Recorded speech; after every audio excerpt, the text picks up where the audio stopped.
अब प्रश्न यह उत्पन्न होता है कि भोगे हुए सुखों की समृद्धि ने हमें जो आगे पीछे के चिंतन में आबद्ध कर दिया है, उससे कैसे छुटकारा हो।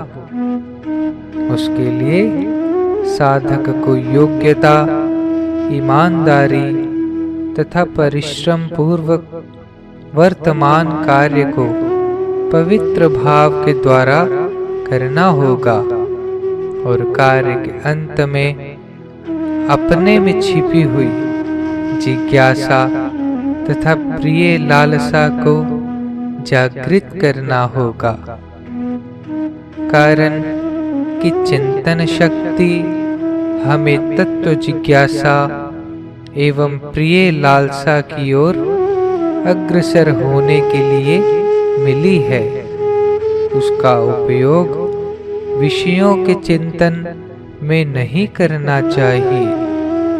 अब विचार यह करना है कि भोगे हुए सुख की समृद्धि क्यों अंकित होती है।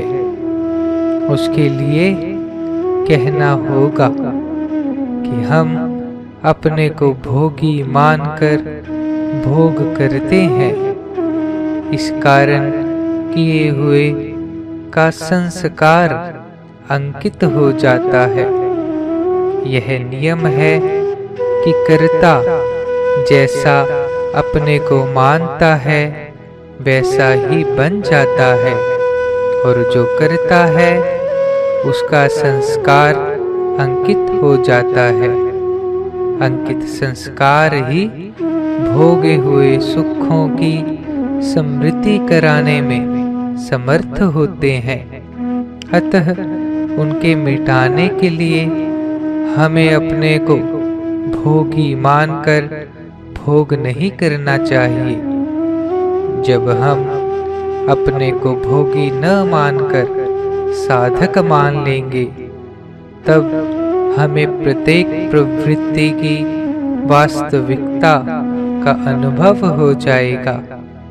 प्रवृत्ति की वास्तविकता का अनुभव निवृत्ति कराने में समर्थ है। यदि हम सुख भोग की वास्तविकता पर विचार करें तो यह स्पष्ट हो जाता है कि इच्छित भोग मिलने से पूर्व हम दुखी थे और इच्छित भोग भोगने के अंत में भी हम दुखी होते हैं।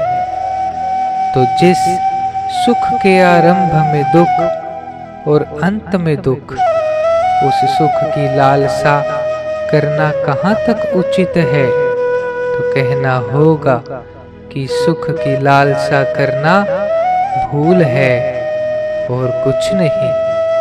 अब यदि कोई कहे कि सुख तो इतनी प्रिय वस्तु है कि उससे अरुचि स्वाभाविक नहीं होती, तो कहना होगा कि सुख से अरुचि उन्हीं को नहीं होती जो सुख की वास्तविकता को नहीं जानते, अथवा पराये दुख से दुखी नहीं होते। जो हृदयशील पराये दुख से दुखी होते हैं, उन्हें सुख भोगने की रुचि नहीं होती। उन्हें तो दूसरों को सुख देने की रुचि होती है। और जो विचारशील सुख की वास्तविकता को जान लेते हैं, वे भी अपने को सुख की दास्ता में आबद्ध नहीं करते। अतः यह स्पष्ट हो जाता है कि कोई भी हृदयशील एवं विचारशील सुख के पीछे नहीं दौड़ता।